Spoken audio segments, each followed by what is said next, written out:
over me.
Ladies and gentlemen, welcome to the Saturday edition of the Paranormal Portal. I hope you're doing great out there.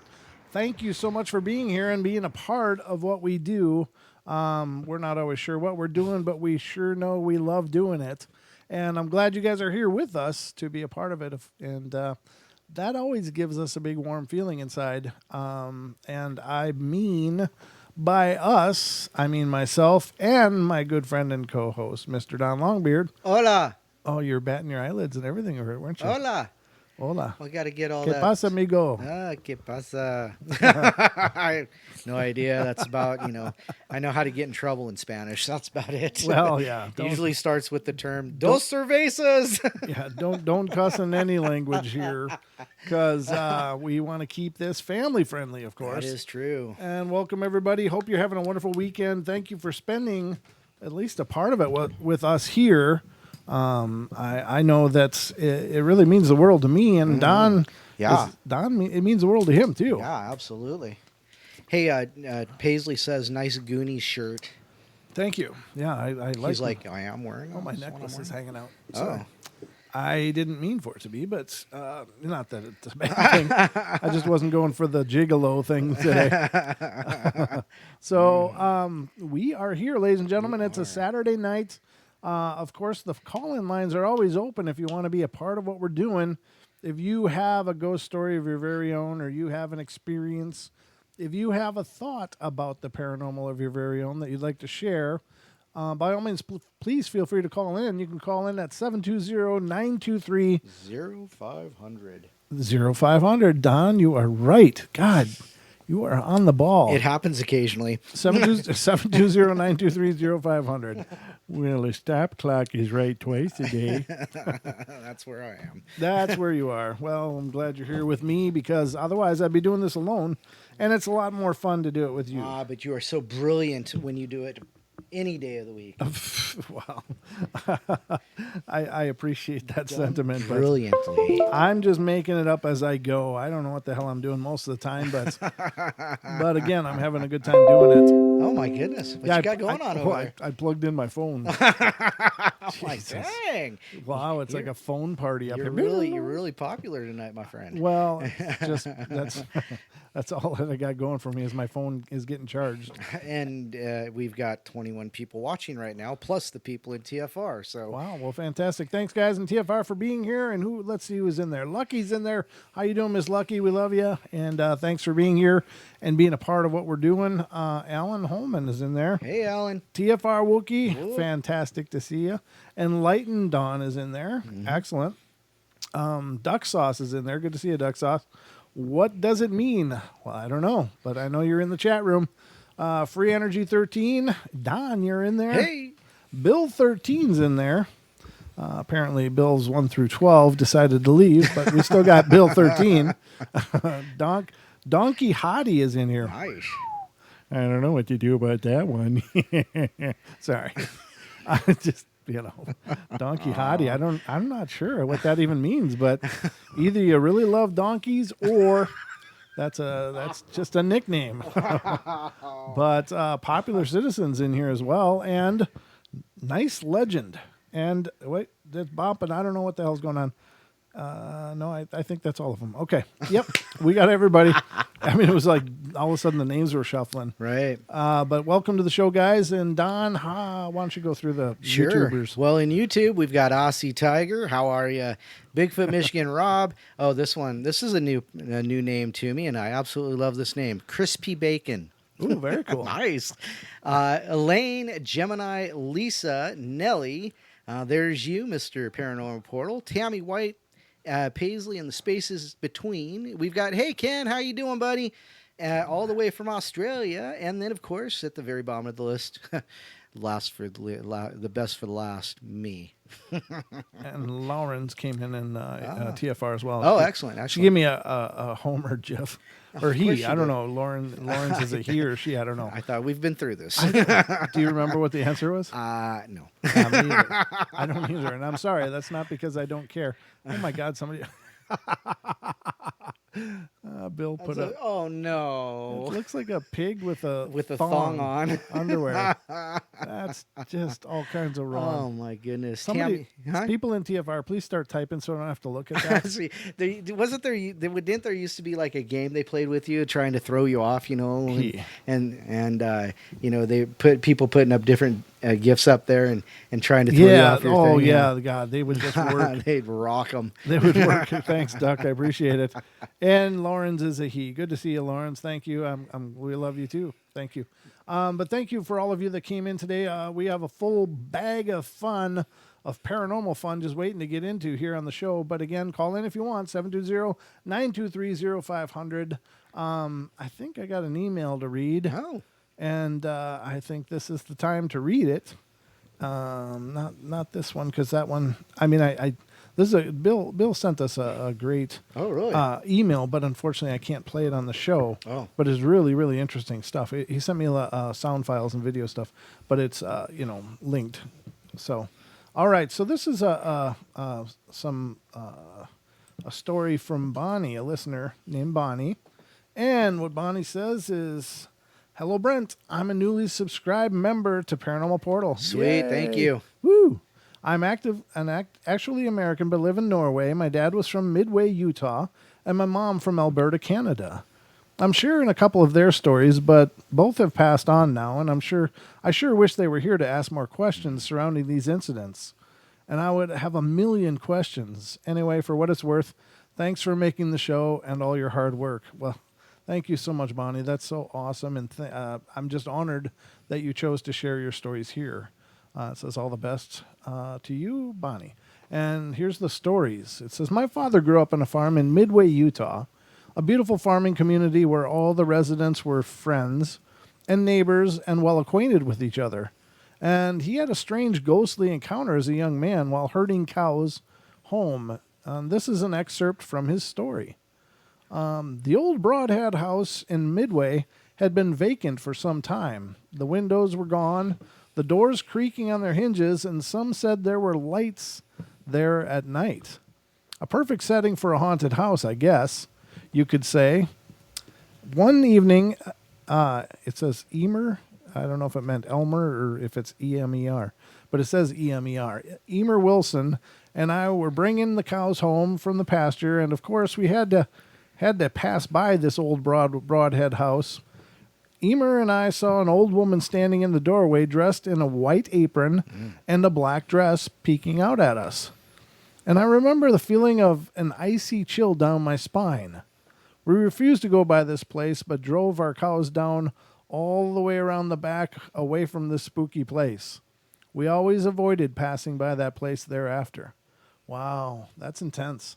It's intense to see a full apparition just standing there. Yeah, no doubt. And it didn't say it was a ghostly apparition. They saw a woman manifest. So that's really a powerful, powerful representation of spiritual energy. So yeah, what a profound sighting. Very cool. And the second one that, Cha-Cha's came in, I see. Yes, she's here.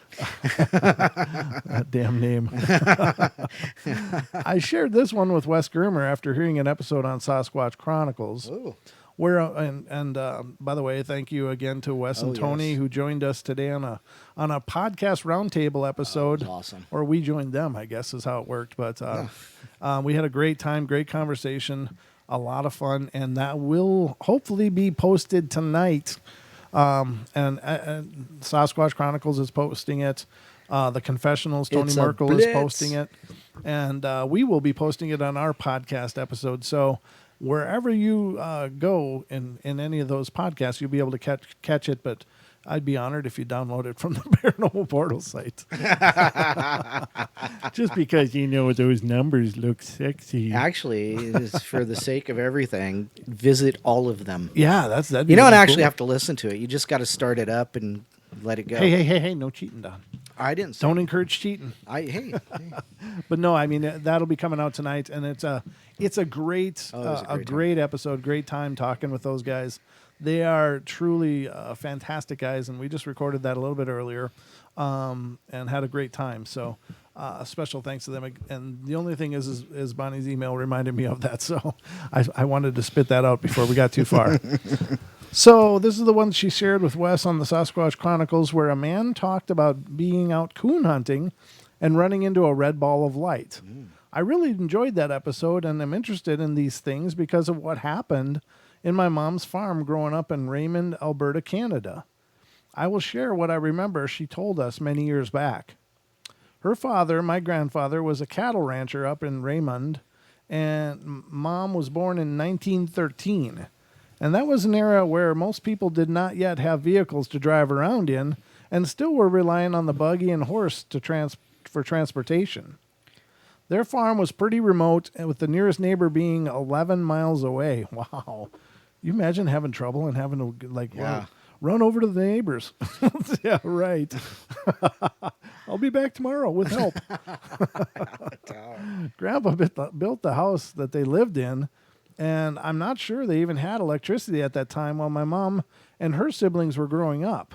They probably just relied on the old kerosene lamps for light at night. And I should make note, too, that they lived near a Blackfoot Indian reservation and their Indian burial grounds on the region roundabout. My grandfather had a scary experience while crossing an Indian burial ground. That is a story for another time, but Mom told the story that at night, and I do know, it says I do not know, rather. I do not know if it was every night, but there was a ball of light out there in the fields quite a distance from their house.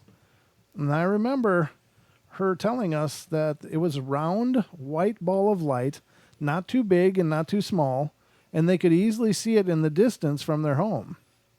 Of course, members of the family were highly curious about what it was and tried to go out and investigate.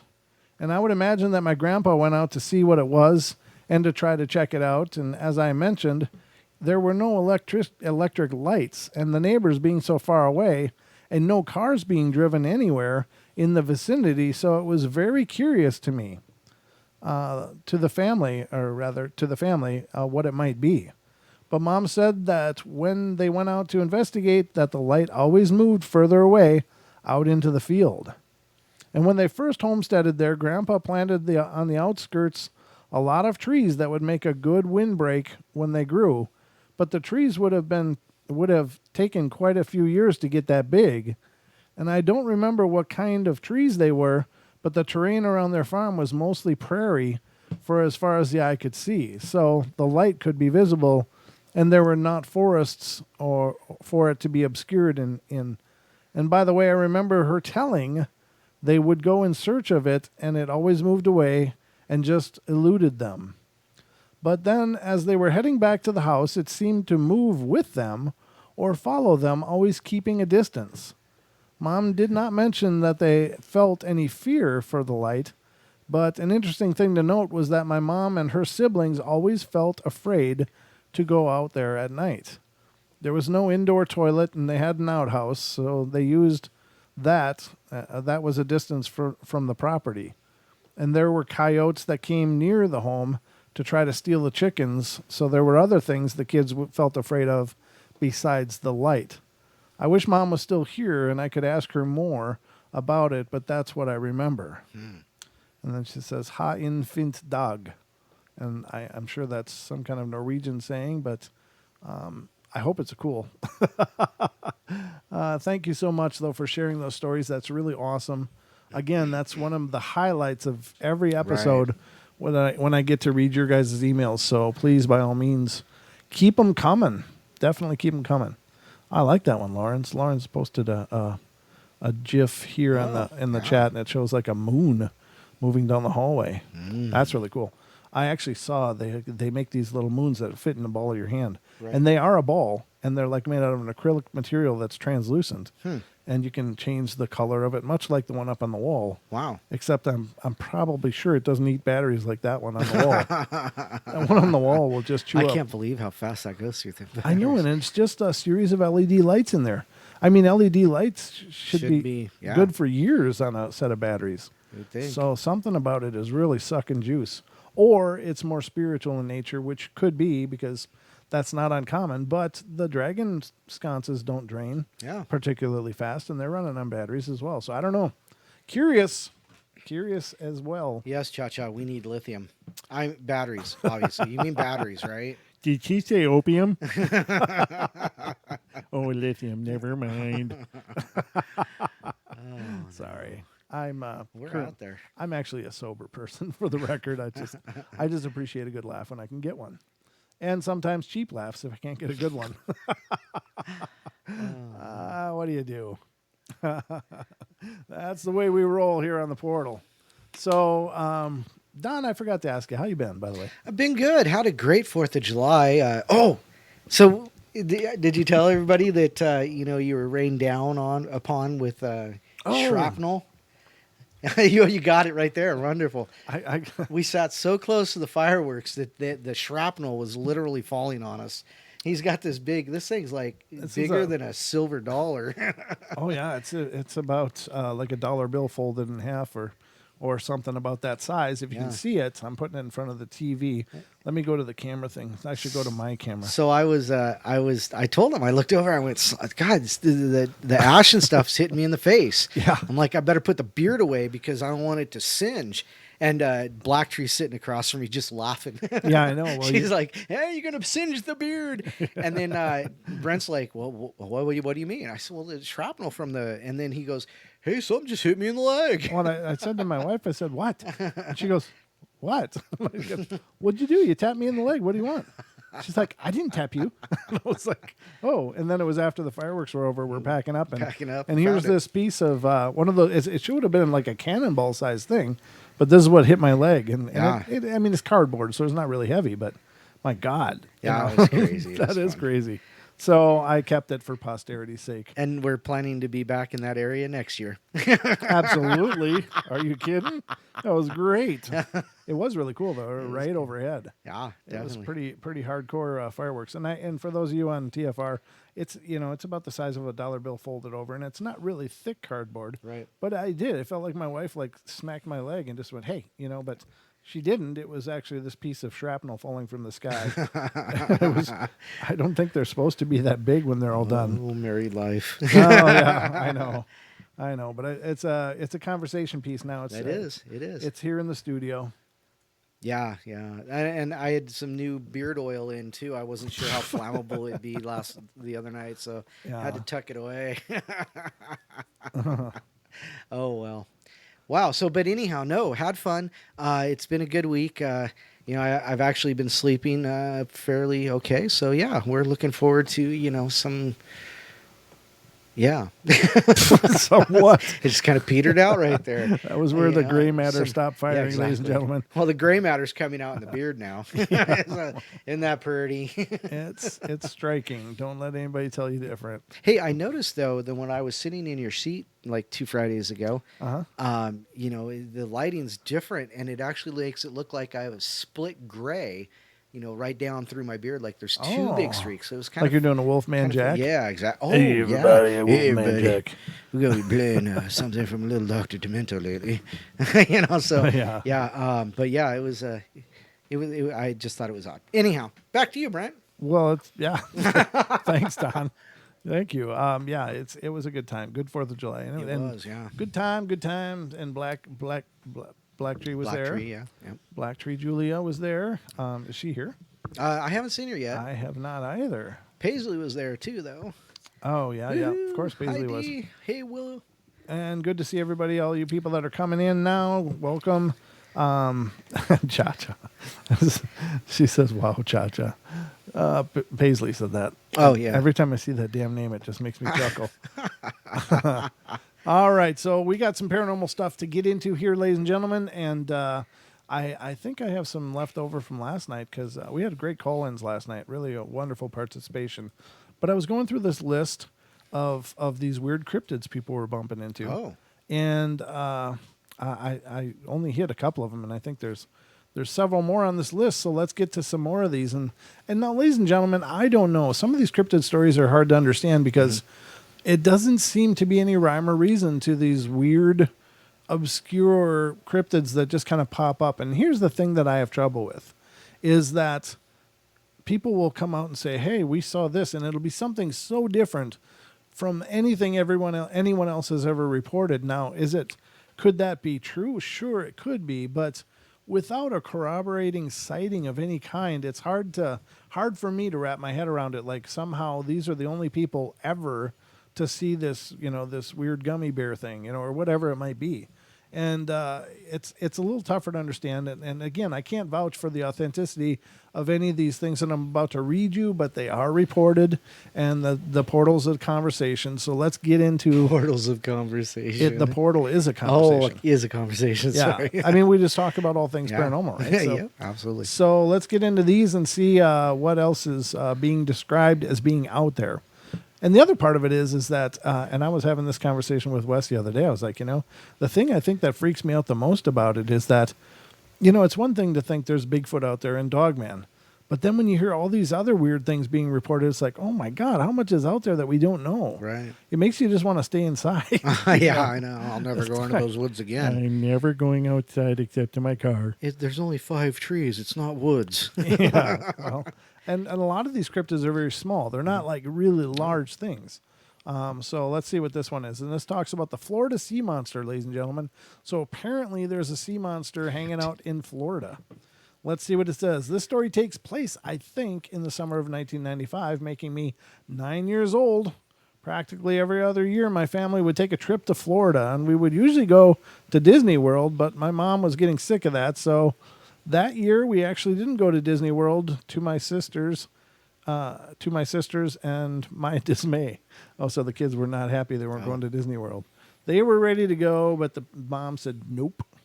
So on one of these days, we were on the beach, and I don't remember what the beach was called, but the people sitting next to us mentioned it being the bottom tip of Florida. So maybe it's South Beach in Miami area, maybe. But after a while of nothing happening, everyone was either in the ocean or sunbathing silently. A woman sitting to the left of us pointed past us to our right, asking, "What is that?" We all turned and looked to a surprisingly vacant corner of the beach. There were no people down there, but what was there was something really strange. We all got up to get a better look, and very quickly forming a crowd around it. If I had to describe the creature we saw in one word, the word would be cartoonish. I'll never forget what it looked like. It was green and looked like a ball of slime about the size of a basketball. It had tentacles resting on the ground around it, with 2 longer tail-like tentacles sticking out of its back. And the thing that was the most bizarre and made it look cartoonish were its eyes, which were on stalks that stood about a foot off of its body. What? Yeah, that's what they're saying. The eyes looked creepily human and just looked at us in an almost disinterested way. The other strange thing about it was its mouth, which never seemed to close. William Bennett just said, "Sounds like my ex." He took my... I was just going to say that very same thing. Sorry. Good job, William. Great minds, brother. That's all I'm saying.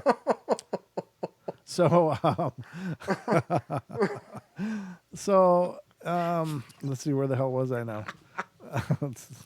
Okay, so its mouth didn't seem to close, and you'd never expect where you'd expect teeth were tooth-shaped fleshy protrusions. Not one, not even the creature seemed scared, and after a while, it lazily slithered back into the ocean. Wow, that's wild. There were roughly 10 witnesses to this thing, and we all spent the rest of our time talking about what it must have been. One idea was that it was a parasite organism for a much larger creature, and one also possibly never identified. Well, clearly, because to this day, I wonder, he said 1995, nobody had a camera. I mean, they're on the beach. It's a vacation area, and nobody could get a picture of this? Yeah, I doubt that. Oh, I mean, I'm hopeful because I like hearing things like this. And if there were 10 other witnesses, did nobody have a camera? Yeah, apparently not. Or they just didn't want to be the one to release the photo. They weren't tourists. Like, I'm not going out on this one. I'm not going to be that guy.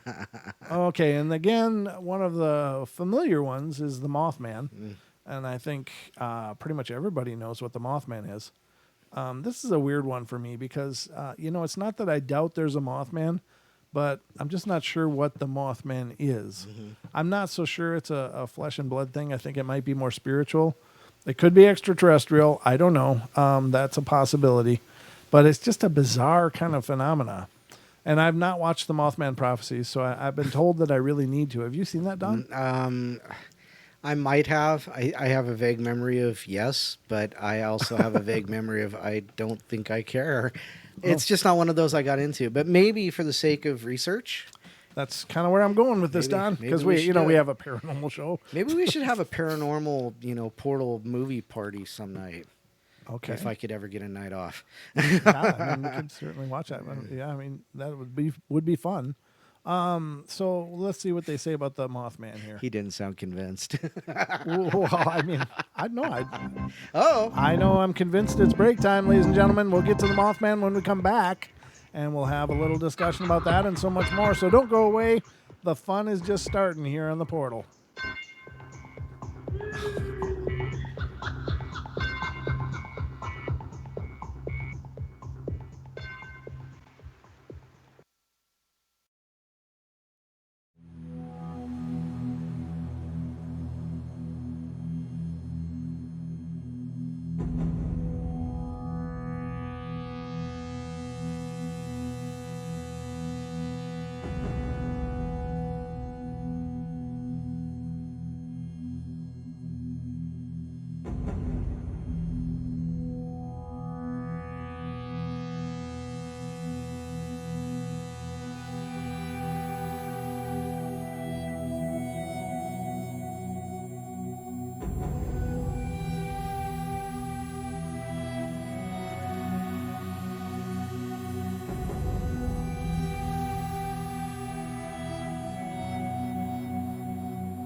Welcome back, everybody, to the Paranormal Portal. I'm your host, Brent Thomas, and we are rocking the night away here with all things paranormal. Welcome back, everybody. Hope you had a good break. I don't know what I'm doing. I don't know what that's all about.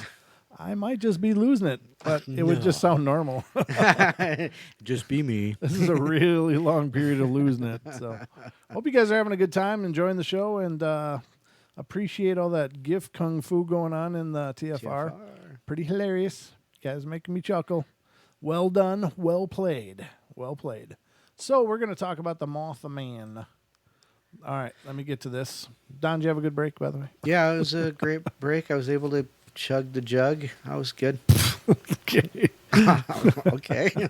So if Don drifts off unconscious under the table, we'll know what's in that jug finally. Nobody's quite sure, ladies and gentlemen. It is the North Idaho swill. Oh, nice. That's all Good we can remember. say. All right, you will never believe what I saw one very cold, dry November night. No. My family and I moved into a new house upon a hill of a little back road, rather, in the very small town of Fort Gay, West Virginia. Fort Gay sits right on the east side of Kentucky. The population of my town then was probably just a couple thousand. My family and I were unpacking, and we had not yet put the furniture in its rightful places, and everything was still in boxes. Overwhelmed with working all day, I retired at around 11 p.m. I put my little brother on the couch, and I took his bed. Nice. You go sleep on the couch. I'm taking your bed. Since my bed wasn't put together yet, his room faces the front of the house, and his window is around 20 to 25 feet or so off the ground. I was looking out the window when I saw it. It stood about 7 feet, and I had no idea what it was, but I was frozen. I'd never been that scared in all of my life, and all I could do was lay there and just stare at this thing. I was sitting in a tree about 50 feet or so off the ground. What? Oh, it was sitting in a tree. I was like, wow, you got up there quick. I know. I was like, wow, this guy got out of bed and got gone. He pulled a Scooby-Doo. Zoinks. So all I could do was just lay there. So it was sitting in a tree about 50 feet or so off the ground, about 50 feet from the house across the yard, and it felt like an eternity. I couldn't breathe. I couldn't even blink. It had big, red, bright, glowing eyes looking dead into my face. Now, I finally worked up enough courage to close my eyes and to put my head under the covers, and then all of a sudden, this thing smacked the window. Ooh, so it came over. I went through the house screaming, "There's something outside!" I was crying. My mom and dad looked at me and said, "What's wrong with you?" And it looks like you've seen a ghost. My face was snow white. I said, "I don't know, but please, Daddy, don't go outside." I begged, and he came back in and said there was nothing out there. I kept screaming, saying, "Yes, there is. Yes, there is."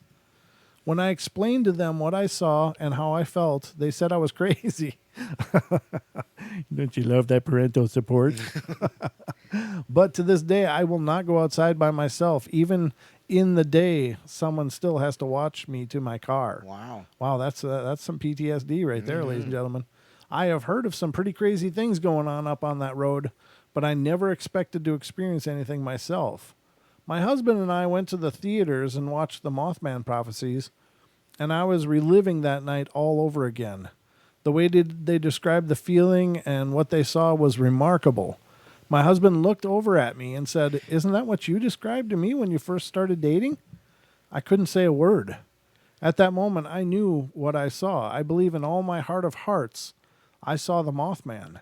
It's just a little weird. I live only about 80 miles south of Point Pleasant, West Virginia, where all of that took place 37 years ago. And it was exactly 32 years to the month when I saw it. Wow. That is pretty intense. I don't know. I'm not saying they're not out there, ladies and gentlemen. Again, what are they, though? Why aren't they seen more often? Are they intelligent? Are they... what the hell are they? They're related to cicadas. Yeah, they just They're only come seen up every like 5, every 10 years. 35 years. Yeah. Well, there was an X-File episode about Oh, yeah, that thing that would make a den and yeah, fed on people's exactly. livers. And Yeah. then 7 years, it disappeared for 7 years or something like Yeah, that. Yeah, it would make like a little with newspaper and saliva. It would make Yeah. a nest. I remember that one. Yeah. That was really creepy. That was plenty creepy. I used to love that show. Man, I miss it, and I know they came and tried to do a reboot of it, and I have it recorded on my DVR, but I've never watched it. Yeah, it was. You watched it? No. Okay. No. All right. Well, it sounded like you were going to have an opinion there, but apparently you can't have one because you never saw it either. I think I did, but I got to tell you, it wasn't memorable. Apparently, Well, there is that, and take for instance the Star Wars movies, or the first Transformers movie. Mm-hmm. The first Transformers movie, the first Star Wars movie was so breathtaking because it was just this really powerful cinematic feature. Right. Yeah. And every Transformers movie after that just kind of fell way flat. Mm-hmm. To me, it didn't have that moment. And like the Star Wars, when I saw it in the theaters after it just came out, is that when that Star Destroyer comes over the top, Yeah. first that one ship goes over the top, and you're like, wow, that's really big. And then it's shooting, it's in a battle with something, you're like, whoa, that's really intense. And then it goes off in the distance, and then the point comes in from the destroyer that's following it. It's like, oh my God, those guys are screwed. and all of this, the visuals in that movie were so intense. And even though now they can make computers make everything look photorealistic, it still doesn't have that magic. It doesn't have that soul that those movies had. And all these subsequent Star Wars movies, they're entertaining, but they're never gonna recreate that lightning, that first one had, because it was just never seen before. Awe-inspiring. I mean, think about it. What was the other big space movie around the time the first Star Wars came out? Buck Rogers. Or no, Flash Gordon. Flash Gordon. Oh, okay. Yeah, Okay. when that remake of Flash Gordon came out in around that time as well, and it was campy and stupid, and it was really disappointing. But man, when Star Wars first hit, and when that first Transformers, when that they're running through the desert and that thing's following them, it's like that was just such an intense. Right. And I don't know. It's just. I don't know why I even went down this road exactly, but here we are, ladies and gentlemen. Welcome to our destination. Destination confusion. Population me. All right, so the next one is called a kitsune, a fox spirit. I think this is Japanese. Back in September 2004, I was hiking in the Arashiyama area outside of Kyoto, Japan, and I decided to leave the touristy area and set off alone in a random direction toward the mountains. I found myself on an old trail through the forest. I hope this is that one that I'm thinking it might be, that I read before. But I don't think we shared it on the show, so it's new. Anyway, after a while, yes, it is. After a while, I encountered an old man with a long white beard. He carried a staff and was dressed in a coarse blue robes like a peasant out of a samurai movie. He saw me and told me to follow him, and being more curious than anything, I walked right after him as he led me further into the forest. He spoke at length about the beauty of nature and how people cut down forests and pollute the earth, and he told me that humans must learn to protect and respect nature. And during the whole exchange, he never spoke about himself or asked any questions of me. And after a while, he said that he had to leave and showed me another trail, saying I should take it when I wanted to go back to the city. He then left by that trail. I happened to pass the same place on the way back that evening, so I took the trail the old man showed me, and only minutes later, I ended up completely lost and couldn't even find the trail itself to retrace my steps. It was getting dark out, and as I shone my flashlight around, I noticed an old white fox watching me from nearby. Wow. I could have sworn it was watching me with an amused look on its face, but as soon as I shone my light on it, it ran off into the bushes. I remember reading all sorts of old Japanese stories and legends about fox spirits that can take human form, and I feel I may have seen one that day. That's awesome. That is a beautiful, cool story. That's awesome. Yeah, see, I read it maybe a year and a half, 2 years ago, and I was like, oh my God, that's really cool. Now, can I vouch that it's true? No, I can't, but I love that story. I love the idea that there's such a deep mystical possibility out there for such things to happen. Well, I was waiting when it started, the Kitsumi. Okay, I was waiting for him. I was in the backyard in my Tennessee, and I was like, yeah, no. But then, he talked about, actually being in Kyoto, and so it was like, yeah, cool. And then he went, and I got off the tourist pass. I'm like, right on. Yeah, that's the way to do it. That's the way to see it. Yep. I've been in Japan once. I was on an unexpected layover. Oh, really? And I didn't know. I thought I would just hang out at the airport until my flight left the next day. But turns out the Narita airport closes at a certain time, and they're like, no, you have to go. What is it with people that I know? I know a guy who was on a train going from somewhere to Warsaw. They crossed over into Poland. Uh-huh. Well, no, it's another. And he crossed over to Poland, and they pulled him off the train and detained him. Oh, geez. What is this? Why do I know these people that like get lost in foreign countries or get something happens? I wasn't really lost. I was just I just assumed my long layover. I would just hang out and do the American lounge thing. around, watch people in Japan for a while because that would be interesting. Mm-hmm. And they said no, we close. I'm like, what do I do? I didn't know, and I didn't even got to go home, but you can't stay here. Right, I didn't have a visa or anything. I was wow. So I went down and talked to them, and they gave me like a 24-hour visa, and they said, okay, you got to go outside, and I can't speak Japanese, so I'm like, what do I do? All these buses are coming. There's not many English instructions at all. Right. There's like little hints here and there of English, but otherwise it's all these characters, and I'm like, oh my God, what the hell do I do? So I'm just watching around, and I finally found someone that could speak English, and I'm like, where can I go? What can I do? And they told me about this really cheap overnight hotel that I could go to. A night with a happy ending. No, it wasn't like that kind of hotel. I don't think. Maybe it was. I don't know. I didn't see any of that. But what I did see was that I got into the room and it smelled like they hadn't washed that room for about 3 years. It smelled like sweaty. And no offense, my wife is Asian, so I'm not trying to raise any ire. Right. But it smelled like sweaty Asian man. And if you're familiar with some Asian cultures, they have a very distinct smell when they're stinky. Us American guys, when we stink, we really stink. But the Asians, they don't really stink the same way. They don't smell as vile as we do. I don't know what it is. Maybe it's our diet or something. Diets, yeah, definitely. But it just smelled like old Asian guy. And I couldn't watch TV or anything because it was all in Japanese. So I'm like, I sat in a recliner all night and just at 3 a.m. went out and walked around the city. And it was really cool because everybody had gardens with these bamboo poles around it and stuff. Right. And then I came back until it was time to go, and then I left. But wow. I mean, it was not that has anything to do with the show, but there you go. We were talking about Japan. That was my adventure in Japan.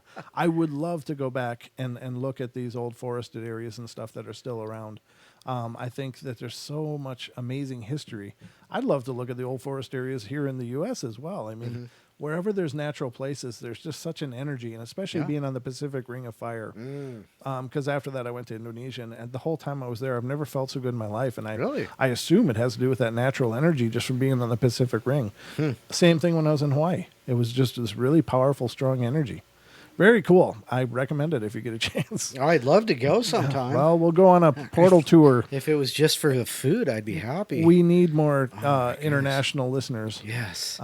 We got to go visit Ken sometime and Aussie Tiger and everybody over in Australia. But how do we protect ourselves from everything in Australia that wants to kill you? Well, Ken can you do it? Ken's like our own Crocodile Dundee. There you go, exactly. There's no knife. That's not a knife. Oh, Fosters. Ken will take care of us, or Aussie Tiger will take care of us. One of you guys will. We'll be careful. Anyway, very cool story though. That's a beautiful story. I love that about the Kitsumi. All right, so this is another one. This is weird. This is invisible sprinting humanoids. What? Oh, that's like that. Like that footage? Yeah, that we did on the evidence reviews. Yeah. We share a brain. This is like there's a weird mental umbilical cord that goes back and forth. We are brothers from another mother. All right. Working as a police motorway patrol woman in Portsmouth, England, I'm frequently confronted with situations that are both bizarre and unnerving. However, the incident that occurred on the 25th of November last year is by far the most unusual of them all. During a routine speed camera setup in the city around 6:30 p.m., at which time it was completely dark, our speed trap picked up random tracings of non-existent objects Wow. hurtling past at 30 to 40 miles per hour. The devices are not actually known to malfunction, so we trained the cameras on the road surface to see what we picked up.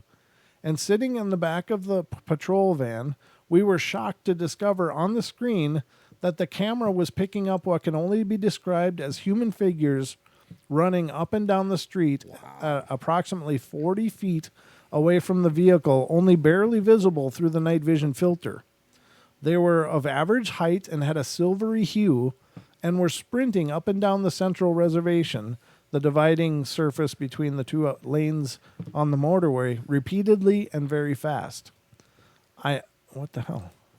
I admit I did not exit the vehicle to investigate, but apparently I didn't have to. Only about 10 feet away at the side of the road, one of these silvery entities just appeared on the screen, female, approximately 6 foot, and standing motionless, facing away from the van. She was dressed in scantily clad clothing, not unlike that of a young woman on an evening out may wear, and I was extremely freaked out, especially considering that leaning out of the window, there was absolutely no evidence of anyone standing that close to the vehicle. Wow.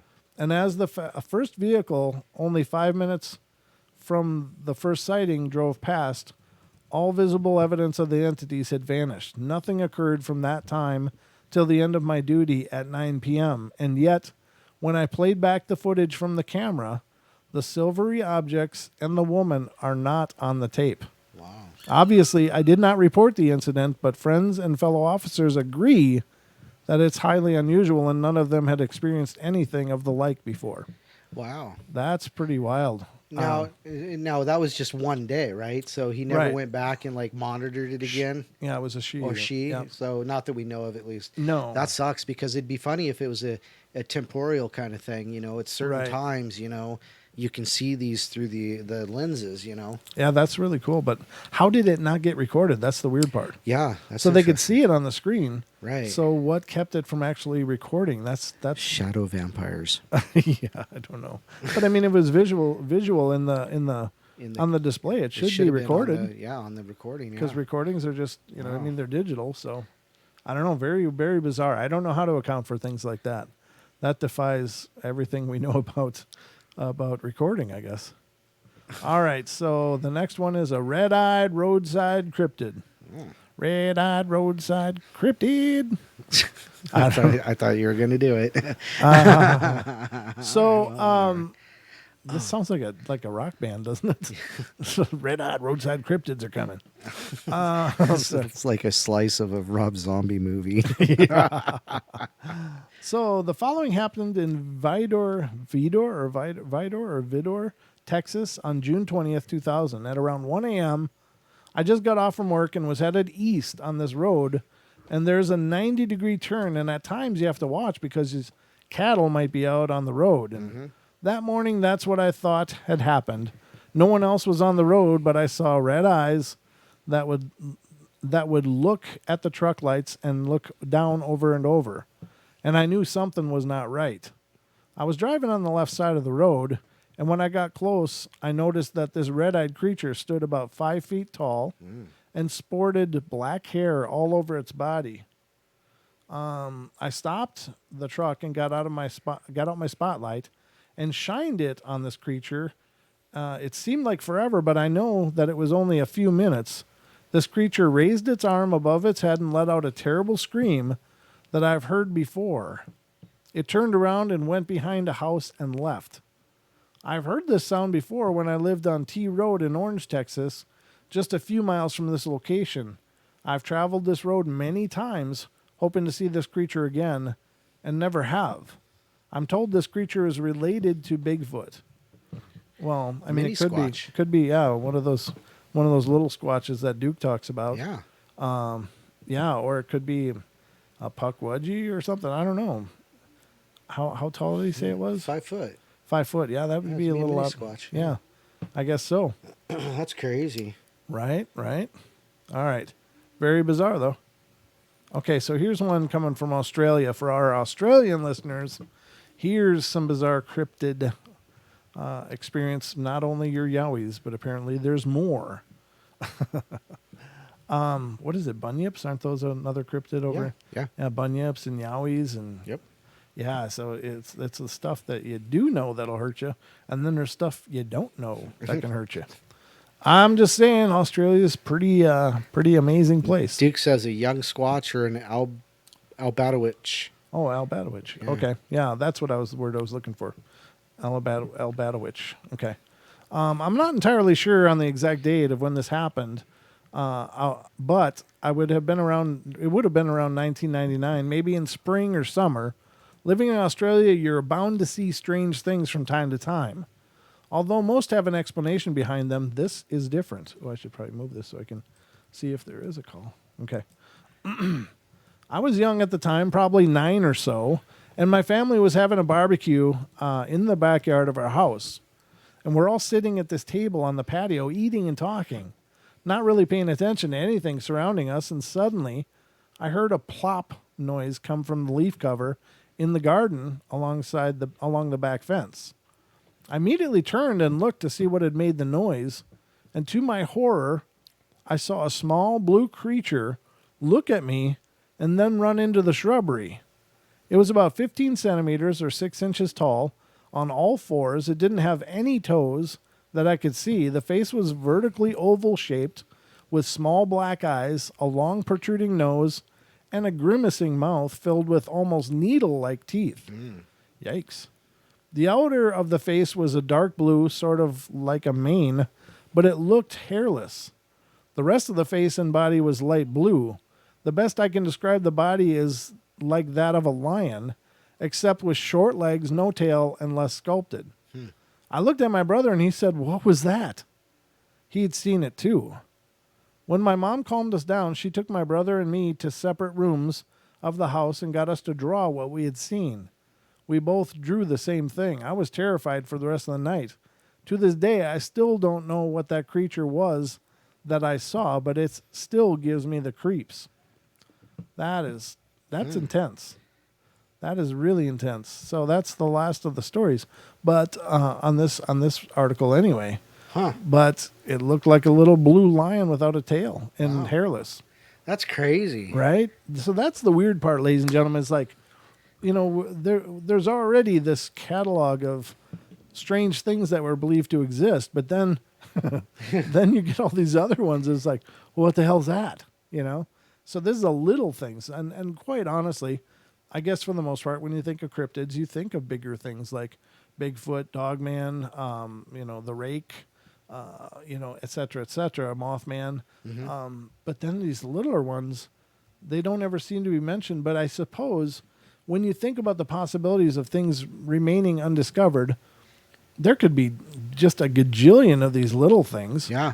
Especially if they're a little bit intelligent and don't want like people. And that was in Australia? That's in Australia. That's not surprising. People see the weirdest things down there. I wonder why that is. Well, the known things are weird. So, when you get to the unknown things, Yeah. it's a whole different deck of cards at that Wow. point. Yeah. Wow is right. So, very intense. That was a good list, though. I like those. That's fun, though. It is, right? It is. Pardon me. Good. Oh, this sounds like a good one to cover, Oh. but I don't know if it should be now. Yeah, we probably only got a couple minutes before breaks. Let's see what we do have. Oh, We have 2 minutes just before break. okay. So, but I think I want to save this for another show. Oh, okay. Yeah. Because that would seem to fall in really well with some other stuff. Yeah. Maybe a podcast. Oh, actually. there you go. Great thought. Yeah, I think Great I'll save thought. this one for a podcast. It would work quite well, I think. I think. But I was yeah. just thinking it would be fun if I understand, Cockney, but it's fun the way they talk. And so Right. anyhow, you just reminded me of that. Sorry. Okay. Well, it's fun the way I talk too, John. Again, ladies and gentlemen, thank you for those of you who have been really supportive and God, checking out the yes. podcast. I'm telling you, the numbers on the podcast are just blowing me away. Yes. It is blowing up so fast. And, I really attribute that to all of you guys really getting the word out there and checking out what we're doing. I mean, seriously, if you compare YouTube to the podcast, it's like YouTube is like kindergarten, and the podcast is like a graduate school. Well, that's good because I think Yeah. we've gone through all K-12 in face and YouTube. Well, we have, but I mean, it's just the growth in the YouTube is just so agonizingly slow. But this podcast hit, and boom, it's really blowing up. And I really have to thank Duke for putting the word out there about it, and Wes and Tony Merkel. You guys are just amazing. I really appreciate all the energy you guys have expended on our behalf to let people know about the podcast. It's really cool. It's really exciting. And if you haven't checked it out yet, you can find it on iTunes, iHeart, Pandora, Stitcher, Spotify, and the list goes on and on. But look for the Paranormal Portal and you can find us. We'll be right back, ladies and gentlemen. Hour 1 underway and hour 2 coming up right around the bend. So we'll be right back.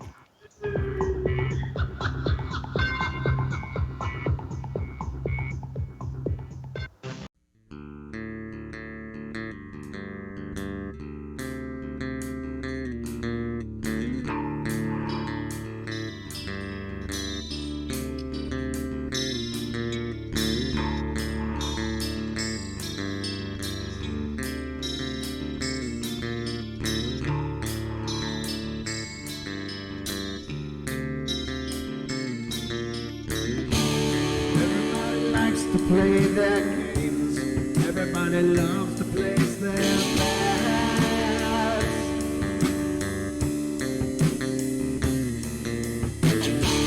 They don't understand the price I paid. They don't care to comprehend.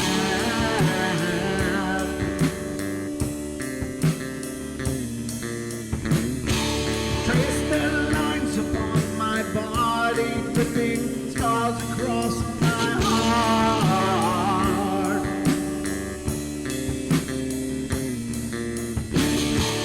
Raging anger pours inside me as their lies keep falling apart.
With my silence, I am not a stupid boy.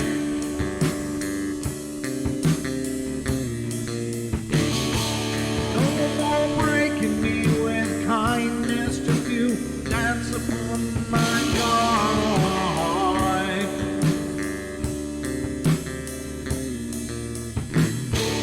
Leading me with empty promise, you're just another fucking mess.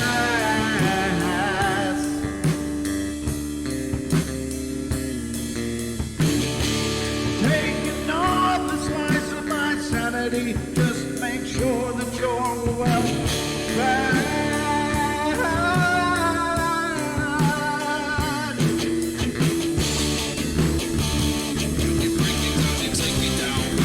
I'm not wrong, you get. I'm not wrong.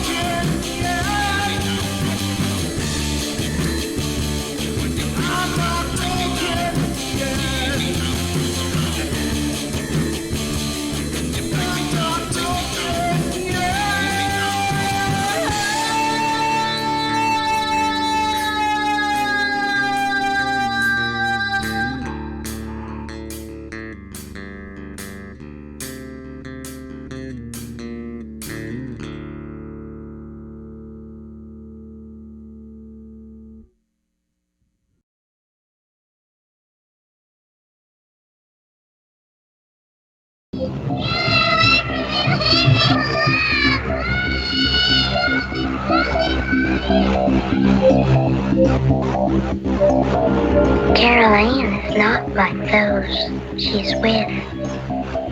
They're attracted to the one thing about her that's different from themselves. Her life force. It is very strong. It gives off its own illumination. It is a light that implies life and memory of love and home and earthly pleasures. Something they desperately desire, but can't have anymore. Right now, she's the closest thing to that. Poltergeists are usually associated with an individual. Hauntings seem to be connected with an area. A house, usually. Poltergeist disturbances are fairly short duration, perhaps a couple of months. Hauntings can go on for years.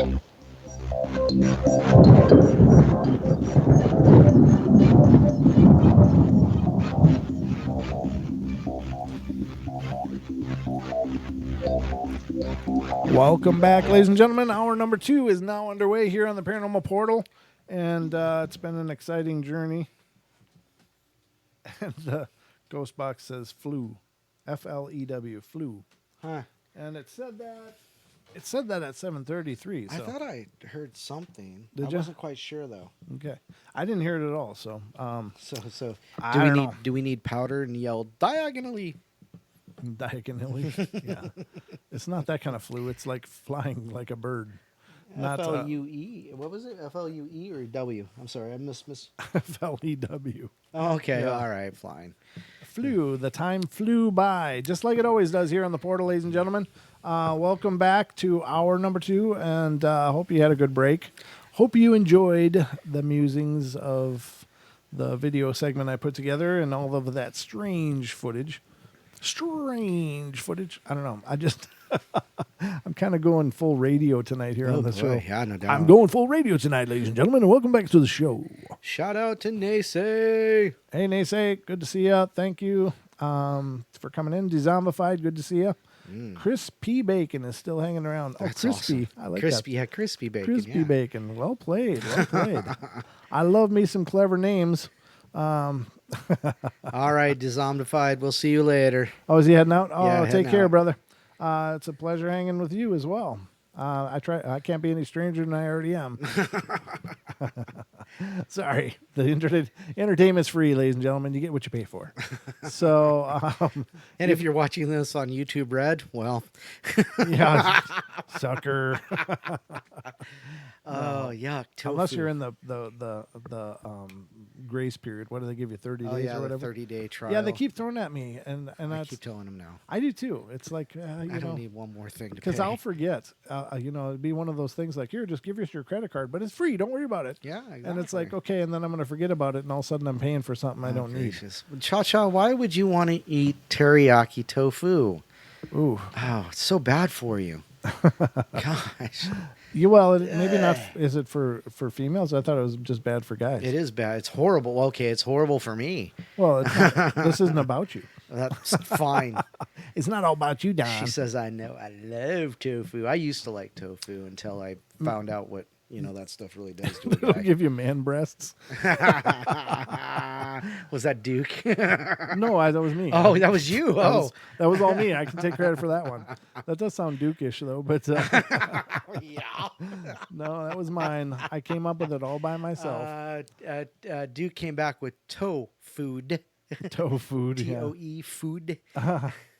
And we deserve nothing and get even less. No, you deserve the world, and I'm trying to give it to you as best as I can.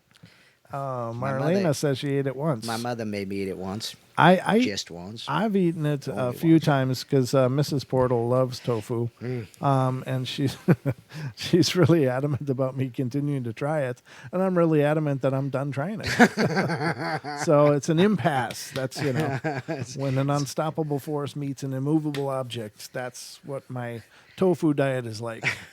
It stopped. I just Burp. I mean, a lot of people love it. but it apparently has an estrogenic property Yes. for males. Yes. It's like giving you some female hormones, is what I understand. I don't know much about it, but that's all I had to hear and go. Nope, I'm done with that. Done with that. Not only that, but it's to me, it's a largely tasteless patty of like, I don't know, sludge. I mean, you know what I mean. It's just We used to fry tofu, a firm tofu. We get a firm tofu. We used to fry it up in a little bit of butter, because that's awesome, and then use it in spaghetti. oh, okay. And then I decided not to be a vegetarian anymore and went back to Oh, you tried vegan or yeah. vegetarian? Oh yeah, I was vegetarian for like 5 years, and then I couldn't get away from the sausage. I'd be a vegetarian in a minute, but you know, it's all the no meat thing that I just don't like.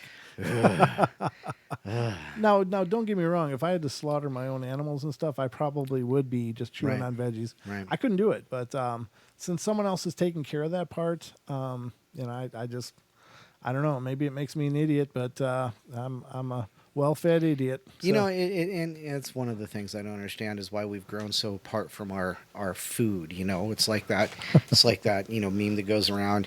You know, it's like somebody wrote into the editorial page and said you hunters should go just buy your meat out of the store where no animals are harmed. I'm like, yeah, I know. no way. Well, I mean that this is almost paranormal, but there's like a 3D printing meat now. What?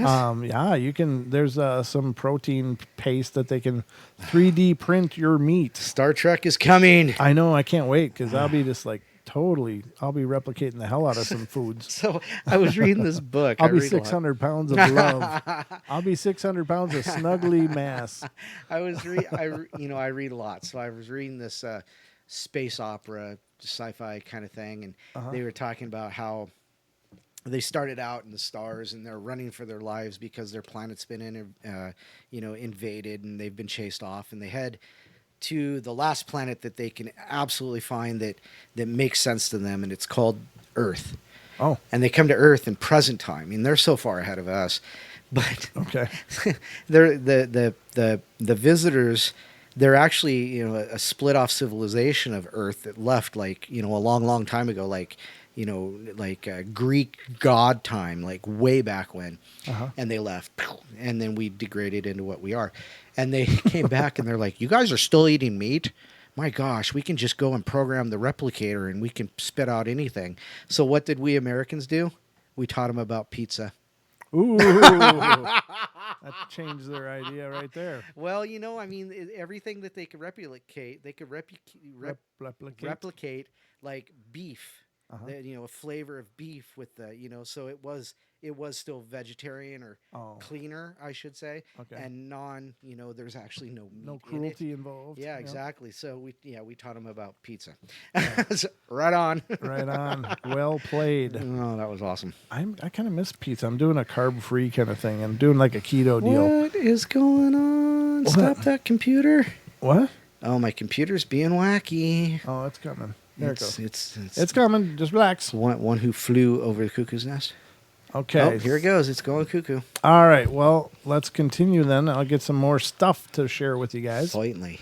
More stuff. I got more and more stuff here, ladies and gentlemen. It's falling out of the cracks here.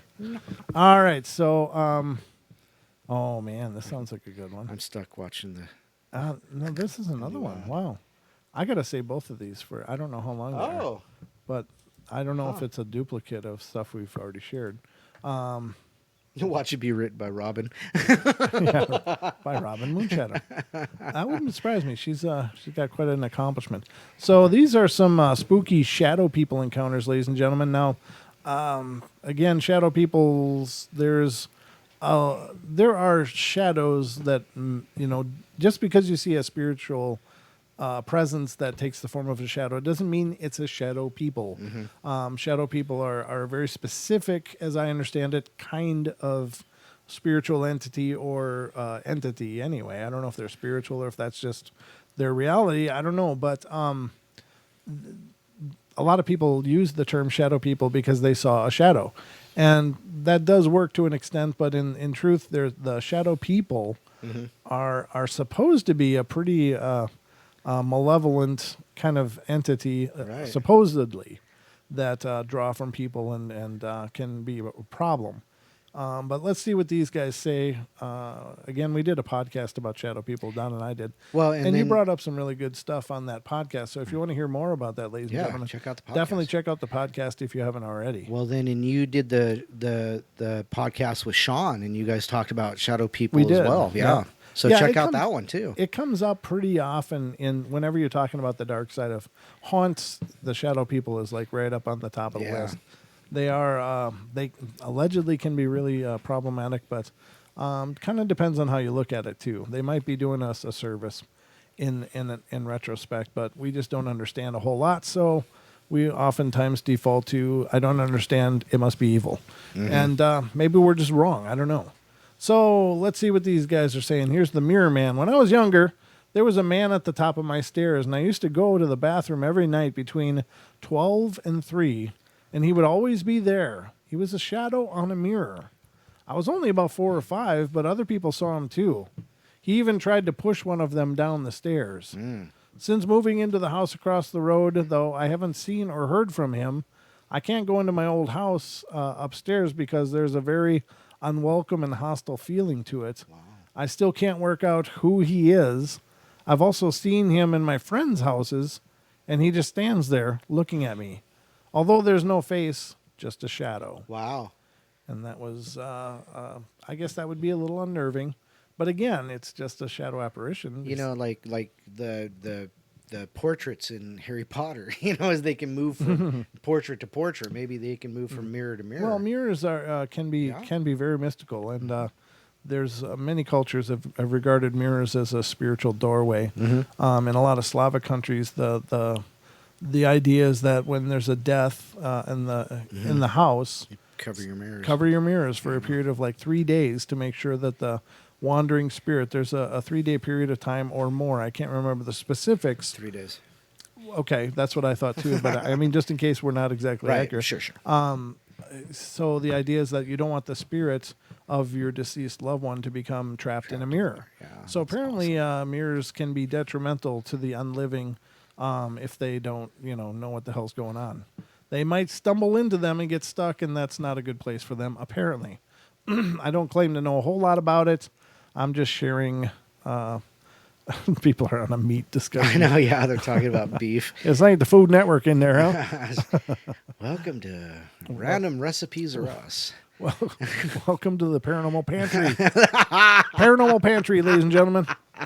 We'll talk about ghosts and food. But anyway, the next one is, as a child of between 8 and 10 years old, I had a regular but always terrifying visits from what I can only describe as a tall shadow of a man in a cloak and a top hat. Oh, this is the top hat man. Okay. I had experiences with that too, as did both of my oldest children. The two older, I guess there's only 3 total, but both of them have had dreams of the shadow top hat man too. Black. It says all black, very tall. Once he was carrying a cane and once a briefcase. He spoke to me in one time in a loud, booming voice. He would disappear through the wall at will and return the same way. There were experiences that I would recall to friends throughout my life, and I've always described him as the shadow man. He's not returned since I worked up the courage to run past him and out of my room. Well, good for you. You conquered your fear. That's a powerful thing. Always got to conquer your fear, ladies and gentlemen. Isn't that right, Don? Yes. Okay. Yeah. What? No, somebody told me something. It was rather poignant for a person of that age to be talking about it, but they were talking about they have to face their fears, and I'm like, right on. Right on. Right Good on. for you. Yeah. I'm like, go That's for important. it. I'll be here for you. Oh, that's sweet. All right. The next one is about 10 or 11. When I went to this house, it was daytime, and the building was really well lit, and I looked into a few rooms and saw nothing out of the ordinary until I turned into a hallway, and it was at the other end of the hall looking at me. Although it had no eyes, the feeling was undeniable. The shadow person and I watched each other for some time. I didn't think it was real, but then it started walking towards me slowly. That's a little creepy. That's the wrong creepy. spot. I turned and ran. I looked over my shoulder, and it had traveled about 7 meters in the split second that I looked away. But when I had my eyes on it, it moved slowly. I got out of the house and looked at it again. It had stopped at the door, almost like it was unable to leave the house. It turned and walked back into the house. So she had to keep her eyes on it to make it slow. Isn't that interesting? Now, that is, oddly enough, that does come up a lot in paranormal stories dealing with ghosts. There's always I stood at it and looked at it unblinking. It looked at me, and we were frozen in this moment for as long as possible, but as soon as the person blinks, boom, it's gone. It's gone, yeah. So there's something to that, and I don't know, maybe that has to do with the quantum mechanics of observing. Well, when were we talking about that? We talked about that just recently. Yeah, we did. Was it on this Wednesday? show? Was it the Wednesday show? Yeah. So like, we talked about, the quantum physics, and I was talking about how The you only observer principle, yeah. Exactly, yeah, and you only see what you're directly looking at, and everything else is not actually there. It's persistence of vision that's reminding you and memories of that. So, but that also goes along with the leprechaun stories. You got to watch them, or else bang, everything's done. Right, but I wonder if that's has to do with the quantum mechanics of observation. It's an interesting. So they can shift maybe on a quantum level as soon as they're not observed. I mean, I might be onto something really here. I mean, I'm feeling really excited about that thought. Right. Because it comes up every once in a while, watching, and we see this. There was a hooded figure, and it was looking right at me, and we locked eyes. It was the email that was sent in from our listener. The one that bought the shirts. Oh, hip hop, Truth Hip Hop. Yeah, True Hip Hop Consciousness. His brother had sent in that story, and the story was they were just locked in the staring contest, and these kids were in 4th grade. So brave, it's amazing. But it stayed there. But as soon as he blinked, boom, it was gone, and everything was back to normal. So I wonder if there is something about the persistence of watching. And as soon as it's not observed for that quick fraction of a second, it can change its quantum field. I don't know, but may not be able to due to the perception of the person. There's got to be something to that. Yeah. You know what I'm saying? Yeah, the more you talk, the more it's making sense. Yeah. So, well, I don't know, but I'm on record now as having said that. That's my theory. It was born with me right in this very moment, ladies and gentlemen. Until we read a report from like 5 years ago. 5 years ago, someone say, "Yeah, there's definitely a quantum state that we hold them in by watching." It's like, oh, dang it! I thought that was mine, but I do think it's my thought for what it's worth. I'm trying to be innovative here on the portal. Let's see, that was the one I just read. So the next one is. Real short one. It says, I'm in my teens and from New Zealand. Half a year ago, I would lie on my bed and casually surf the net. And from the corner of my eye, I would see a dark mass on top of my wardrobe facing me. But when I turned to it, it shrank to nothing quite fast. And at night, the black mass would be at my bedside or at the doorway. I would hide under my covers and curl up in a ball. I just wanted to cry for help. That's got to be scary. It's really hard when it's kids, Why kids? Why torment them? They're just so young and helpless, and they don't deserve this kind of trauma at a young age. But I don't know. I guess it's probably would happen to adults, but they don't pay attention enough. Kids see everything. Yeah, they do. All right, next one. Excuse me. I have 2 sons who talk often about what they call the shadow man. The latest experience was when I had buckled both of them into the car and had forgot something in my house, and I went back in to get the item, and I heard my 5-year-old screaming. I went running back out, and my son was in shock, screaming, "Did you see it? Did you see it?" I said, "See what?" Then my 6-year-old said calmly, "The shadow man." Ooh. They both said he was standing right there on the deck. My 6-year-old says that the black and white shadow follows my 5-year-old. Ew. And they say they talk to them all the time. Oh, but that's the end of the story. So I don't know what they say. I want to know what they're saying. Yeah, no doubt. So the next one, when my wife was pregnant, with our daughter, we saw one in the house we were renting. I'd just gotten off the graveyard shift, and we were chatting before going to bed, and my wife said she saw something in the back room. Our cat was on watch, perched on my wife's belly, occasionally growling. I was a big skeptic. oh, that's a bunch of BS, etc. That morning, I started towards the back room with that attitude and stopped in my tracks when both of us saw the hunched back shape move and turned to look at us with those horrible red eyes. I honestly wish I could say I didn't see what I did, but I sure as hell did, and it still freaks me out. So there's a beautiful example of a cat being protective of the unborn child. Right. That's really cool. Cats are amazing, amazingly good. They can be amazing pains in the Yes, they tail can. as well, but but they are usually a good thing to have around. Hey, Wes just messaged us and said it's ready. Oh, sweet. We'll be pumping that podcast out that we just recorded with Tony Merkel and Wes Germer. After we get done here on this show, we'll put it up on our podcast listing as a bonus episode. Someone says, D is saying, Brent, there is a video about a ghost in a family's pantry. It's creepy, and it's called Pantry Ghost. Is that the one with the glass door? D, is that the one that has that smoke glass door? And you can see it kind of come up to the window, and then they go and open it, and there's nothing there. Oh. I know I've seen it. I know exactly the one she's talking about.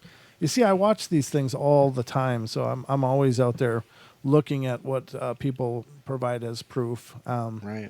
I don't know. I don't know any backstory on it, or if anybody has debunked it or found hidden edits. Right. But yep, she says that's the one. So You know, I occasionally think sometimes we need to do an episode of evidence review every now and then. I know, but we're just going to have to not monetize it if we do. I mean, we could do that. Well, yeah, you got a point there. Yeah. Because it's all this, we got to have Gosh, yeah. permission. You got to have like Yeah. 15 forms, and you've got to, almost have an Have to have the affidavit. FBI, and, yeah. and it's Alphabet just soup crawling down right. the throat. Now, in my opinion, if somebody puts out something as proof, it should, as long as it's not abused or misused in any way, but it's just a review of what they did. I mean, their videos kind of in the public domain. To a degree. I mean, the person still deserves credit and Right. and that, but I don't think it should be so hard to prove that you have permission to use it. Well, yeah, and that's the same thing as like when you're talking, you're debunking people. It's Right. like how it could be considered liable, but or slander. And it's like it's kind of the same thing, but it just happens. Well, And that's okay to do, though. even when we did debunk videos, when we would come down on them, we were never like really. No. We were never really harsh about it. It's just like, No. no, I think this is what's going on here, and I think this is what happened, and they were a lot of fun. But I did enjoy doing them. But once it started with the whole copyright thing, it's like, Right. you know what? It's just not worth the hassle. And some of them got blocked just because there was one worldwide claim. yeah. There'd be about 8 videos that we went over in each episode, Right. and it would just take one episode or one of those videos to get some kind of copyright claim. It's like, oh man. So that's why when I did that middle break on the show, I used like mad filters on everything filters. because it's like, well, it's not your work anymore. Now it's mine. I've redone it. So. Screw you, man. Screw you. Yeah. So starting at 4 or 5 years old, when we moved into our house, my daughter has been afraid of our basement. She said that she could hear children laughing, weird sounds, and that the dark man lived down there. She also said that she had a ghost friend she called Bradley staying upstairs, and that Bradley keeps the dark man away from the top floor. When she was around 15, she was home with a friend sitting on the couch watching a movie, and both she and her friend saw a dark shadow in the shape of an adult upper torso hovering by the front door. Within seconds of seeing the shape, it flew toward them and then straight down the stairs. My daughter said it was scary, but she's been more accustomed to bizarre happenings, and the friend never came over again. Yeah, that might kill a friendship in a hurry. Thanks. We'll see you later. Yeah. No, you know I'll what? call you. I think I'll just study at home. Always. I'll give you a call. Yeah. So another one. About 4 years ago, I was lying in my bed, wide awake in the middle of the day. The windows in my house were at least 10 feet off the ground, so it could not have been someone's shadow from outside, and no one else was home at the time. I looked up in my hallway, and at first I didn't see anything, but it saw me, apparently because I guess I frightened it. I looked directly at it, and it was transparent and of gray color and had the shape of a man. When this entity saw me see it, it got scared because it shook like a person would, and then it took off down the hallway. Huh. Oh, now this is a bizarre one, and this... Okay, let me read it first, and then we'll talk about this just a sec. I know this sounds crazy, but I swear it's true. Years ago, I was visited by what I now know as a shadow person. I was lying on my sofa and fully awake. It was approximately 10 p.m., and I remember thinking, I'll go to bed shortly. And then I saw this tall, dark figure come from my front door, and it was male, all black, long coat and hat. And I asked, "Who are you? How'd you get in?" He walked over, and I felt drowsy and unable to move, yet not afraid. Oh. He leaned over to me and breathed on me, and I watched him disappear into the wall. And with that, I looked at the clock. It hadn't changed, and the next morning I woke up and my left arm was sore. I looked down and saw a red tent shape marked on the top of my arm. I've never shown that mark to a relative just to confirm it.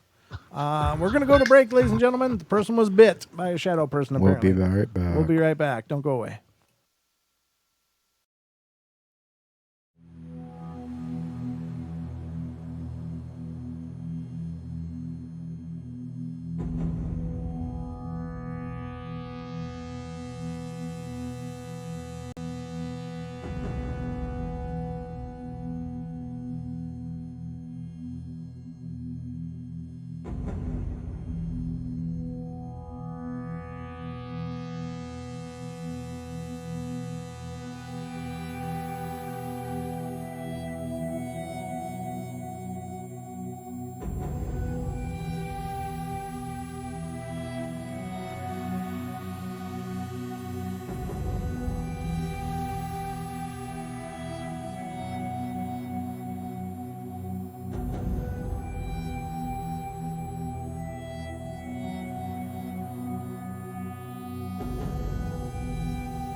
welcome back, ladies and gentlemen, to the last half hour of our show. It's just flying by as usual, or as the Ghost Box says, flew. Flew by. It flew by, and that's all it said. It's only said a word tonight.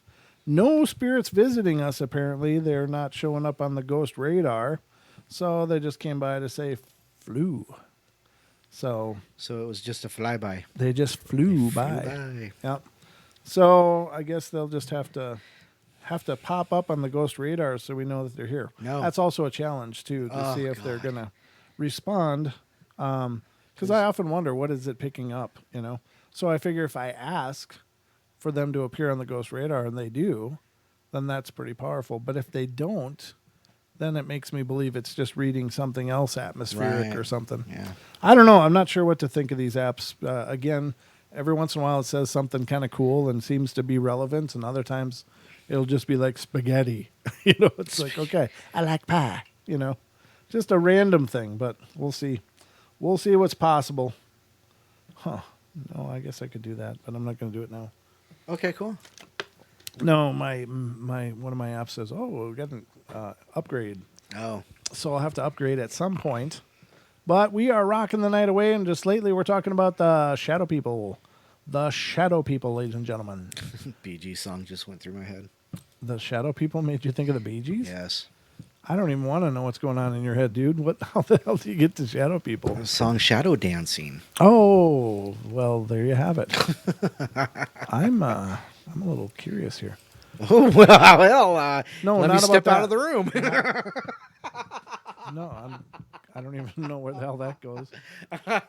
That's not what I'm talking about, Don. I seem to have lost my article here. Uh-oh. No That way. was dealing with the shadow people. Where the hell did it go? Where did it go? Where did my little tab go? What the hell? What was that? Oh, this is just a Bigfoot story that I was going to read at some point, but haven't yet. That's weird. It's just gone. How's it gone? Did I minimize something? I gotta check. Uh-oh. No. Hey, I got one. Go ahead, please. Creature, the cornfield creature. I used to work at a cheese factory on the edge of a cornfield in southwestern Minnesota. There were a series of days in the summer of 04 and 05. Where the milk dried up in the tanks. Is that where powdered milk comes from? No, they didn't have milk to process. Is that what your story says? I don't know. Well, keep reading. Do they talk about the milk basically evaporating in the tanks and they couldn't make cheese? But they couldn't take time off, so they were required to be there and they just dork It around. evaporated before we got there. Yep. Have you read this? I read that exactly the last show we did. So that's The last show we did? Really? Okay. I think so. Yeah, Wednesday. Forest Cryptid. Or no, like last night I did it, so you wouldn't know Oh, that. I wouldn't have so known that. anything on that list is something Oh, are you that kidding me? Yeah, you've got nothing to read there. Nothing to see there. Move along. Move along. Okay, I found my thing.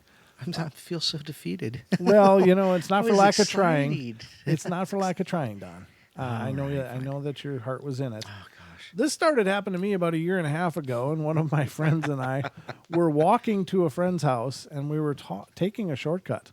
And then out of nowhere, there was a shadow figure about as tall as me, which is 6'3", and it had a tail like a wolf, and it was all black. Sounds like a dog man, maybe. Mm-hmm. When I first started seeing it, it had eyes about the size of 2 pennies.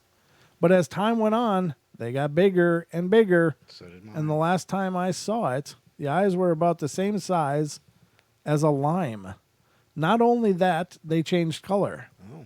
What scares me the most is the fact that the last time I saw it was about 2 months ago, and it used to show up a few times a week, and its eyes were crimson, which is the aura color of hatred, and I've been attacked by it before. Oh, come on, really? Painful ear ringing, nausea, dizziness. It might have gone away, but I think it might be planning something. Nothing has happened yet, just waiting for it to show up again. I'm then going to banish it as best as I can. Oh, my goodness. Well, Good luck with that.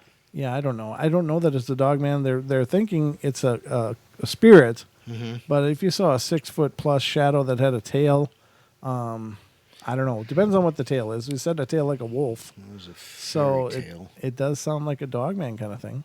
Hey, you remember the other night I was talking about being woke up by the bats going by my window, and how I felt disoriented and Yes. slightly nauseous. Yes. And I was thinking about, I was like, was it a bat squatch? And did he do his, Oh, Jesus. infrasound thing to me? I don't know. You know, that whole bat squatch thing, I just have a real hard time believing in that.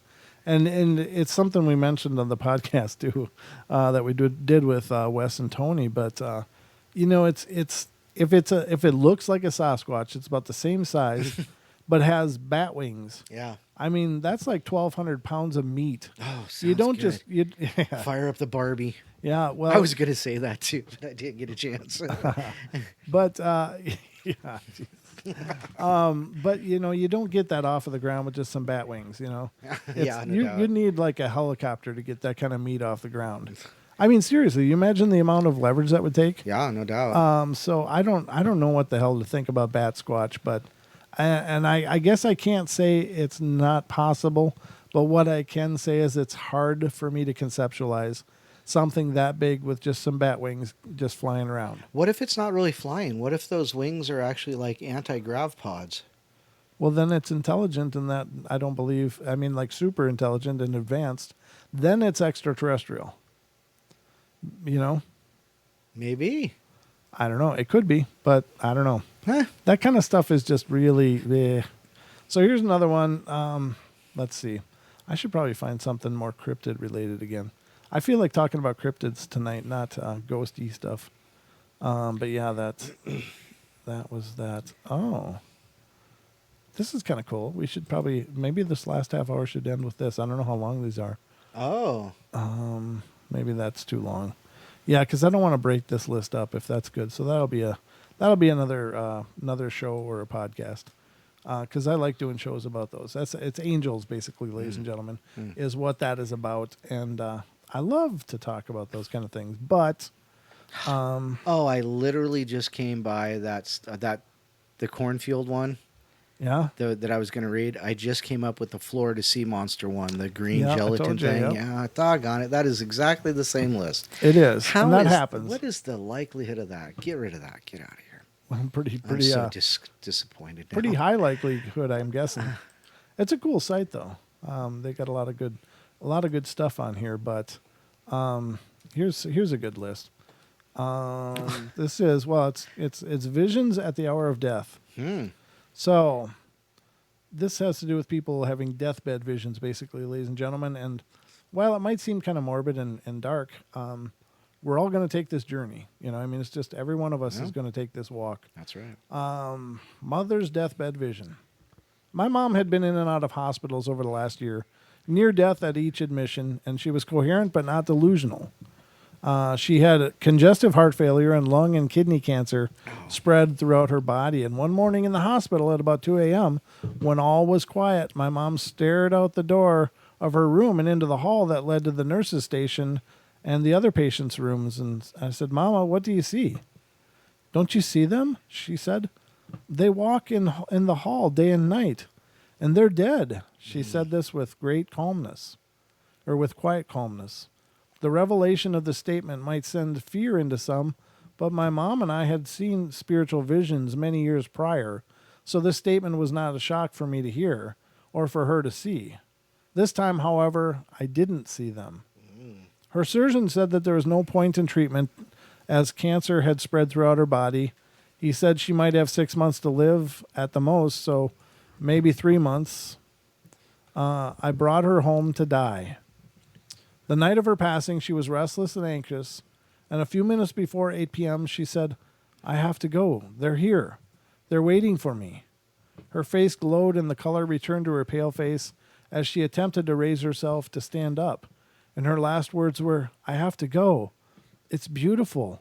And then she passed at 8 p.m. Oh, wow. Several months later, my alarm clock set to 6 p.m., which was broken and had no batteries in it, went off at 8 p.m., and I could feel the presence of my mom and her amusement at achieving such a task and bringing it to my attention.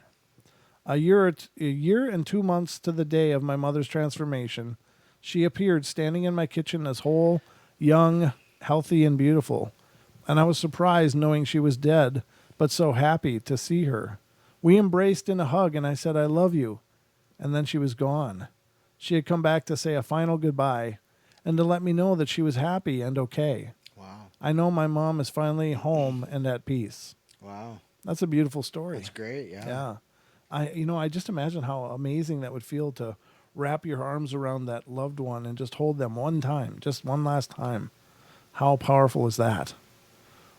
My mom died of cancer 3 years ago, and she was at home lying on the sofa where she wanted to be instead of in a hospital. And she didn't have much pain, only oxygen to help her breathe.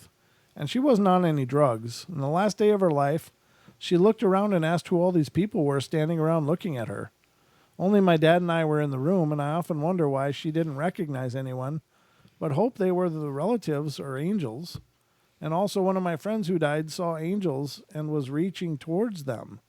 Yet another saw something she said was so beautiful, but didn't say what. And I find this very interesting and comforting. That is very beautiful. Wow. Hey, Brent. Yeah? Do me a favor. Okay.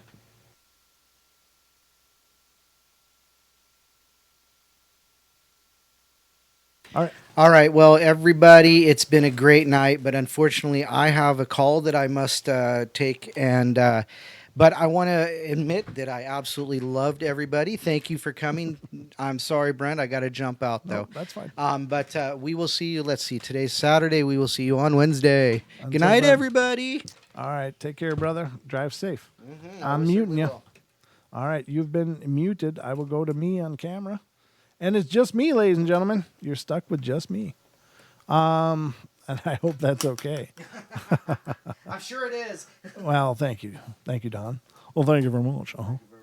All right. So we are talking about deathbed visions, and I think these are cool. This person is writing from Turkey. I have an Islamic faith like my father. My father, may he rest in peace, was lying in a hospital bed, dying of colorectal cancer, and he had 2 experiences, and I had 1. My father, only a few days before his death, my father saw in his dreams some of our deceased relatives who were trying to grasp him by the arm, and he forced himself to wake up so that he could escape them. And my father was awake, and suddenly he murmured the verses uttered by the imam at the prayers in a mosque prior to the death, a dead man's burial. İrkishi niyatni. This is Turkish expression, means we hereby intend to pray for this dead man lying in this coffin before us. I was quite upset and asked him why on earth he said such a thing, and he replied, I've just heard someone say these. Of course, there was nobody who said so. Only he heard it, and he died a day later. Me, in our belief, we also believe in some holy people, sheikhs, as we call them, who act as outstanding religious figures, and they are not prophets, but are superior to us in that they are closer to God. My father was unconscious. Doctors prescribed some medicine and told me to go out to the pharmacy shop and buy them, and it was probably because they wanted me to leave the room so that I would not see him die. I prayed to God and called my sheikhs and begged, please come and watch over my beloved dad when I'm not here. Then I swear I saw them appear at his bed, and they told me by some telepathic means, all right, you go now. And then I went to go to get the medicine. He was alone in the room, but I was relieved that my father was in their holy hands. And when I got back, only a quarter of an hour later, there were 3 nurses in the room who stopped me at the door and kindly asked me not to go in. They were preparing my dad's body to be sent to the hospital morgue. Next one is, I found the subject of deathbed visions oddly reassuring, as my Uncle Timmy died this morning at 7:30 a.m. He's been ill with terminal cancer for over 2 years now, and we knew the end was near. My aunt said he knew it was time to go and asked his son-in-law to cut his hair and trim his beard last night, and then asked to be bathed, and my aunt sat with him that night. And a few hours before he died, he said, Uncle Charlie, you're here. I can't believe it. He proceeded to talk to Uncle Charlie right up until the end and told my aunt that Uncle Charlie had come to help him over to the other side. His Uncle Charlie was his favorite uncle and is the only significant other in my uncle's life who had passed on.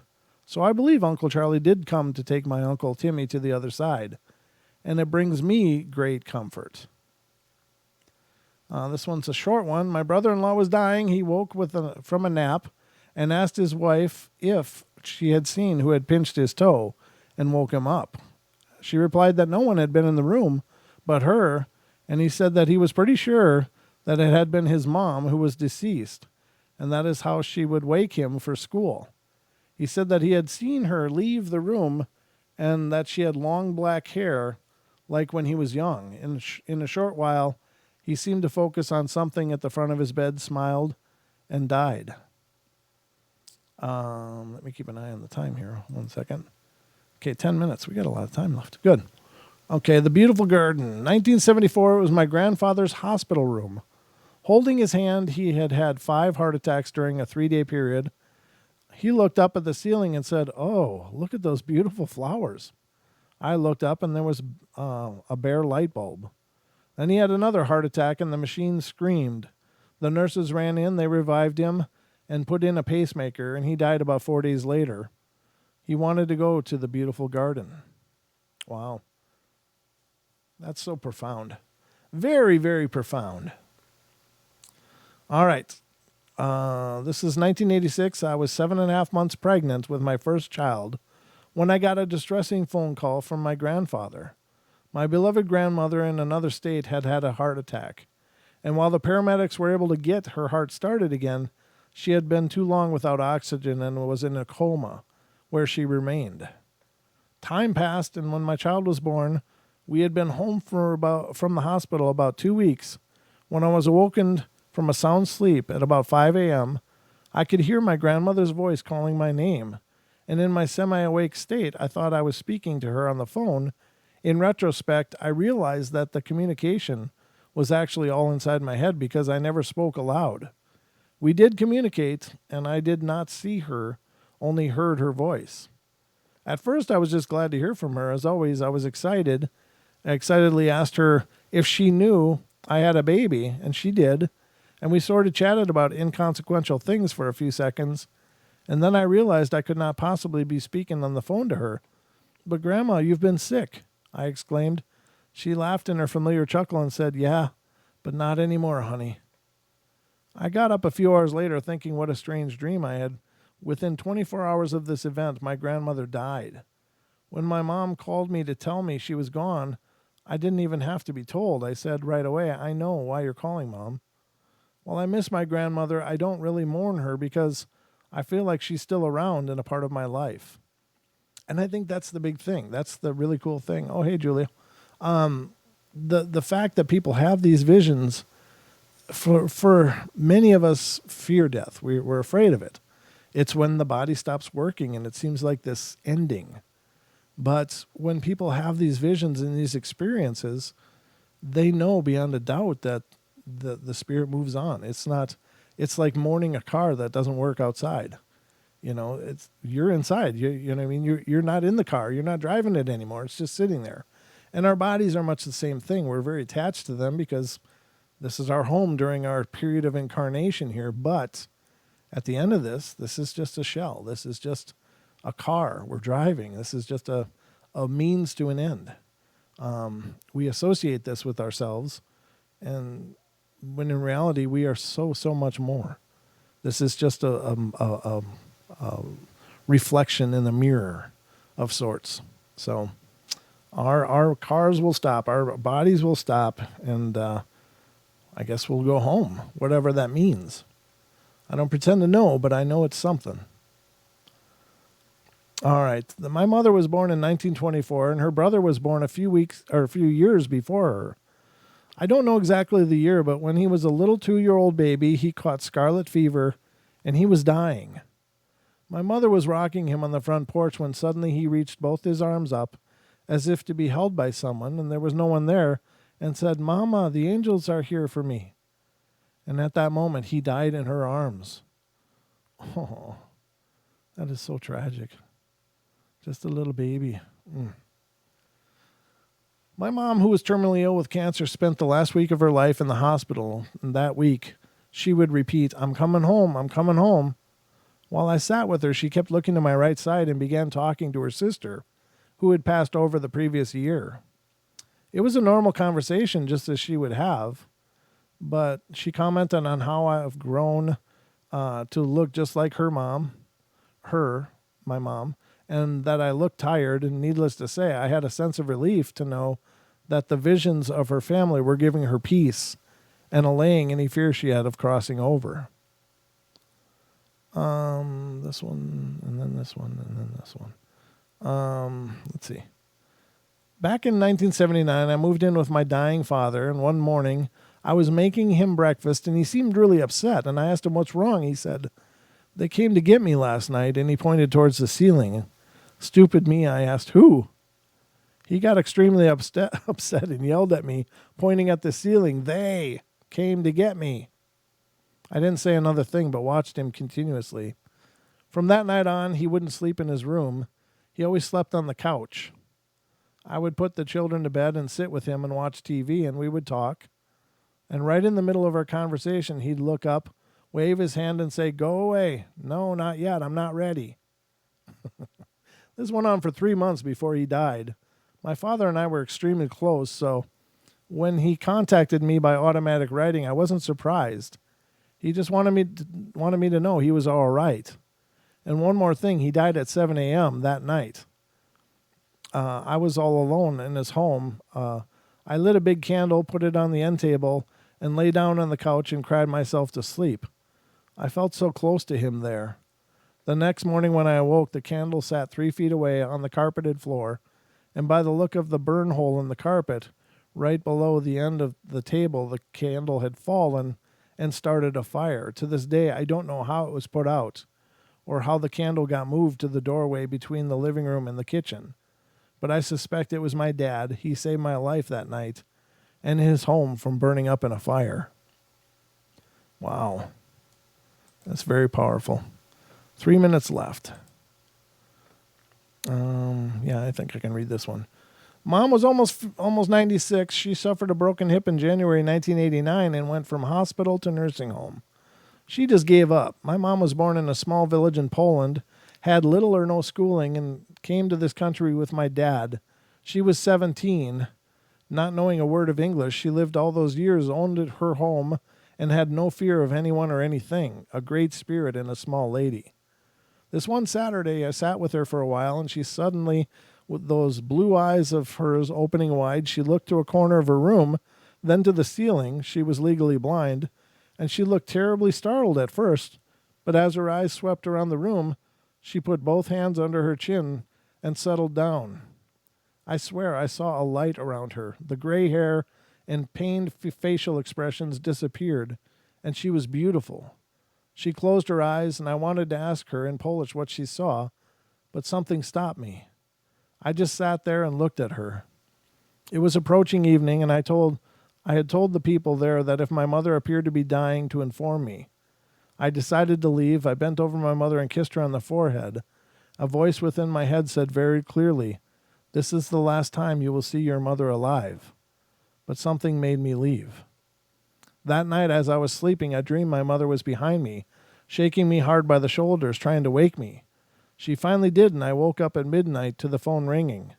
It was the nursing home telling me my mother had just passed away. Wow. Very powerful stuff, ladies and gentlemen. And I hope this isn't a dark way to leave the show. I think, if anything, these are inspiring stories. These are beautiful stories. The journey is just beginning in this lifetime. I mean, it's just a fraction, a small little hiccup in the time we will be doing what we'll be doing. So, and I don't know, it just feels right to talk about it. So I guess it's something we all probably need to consider or think about. But the good news is it sounds like we're going somewhere.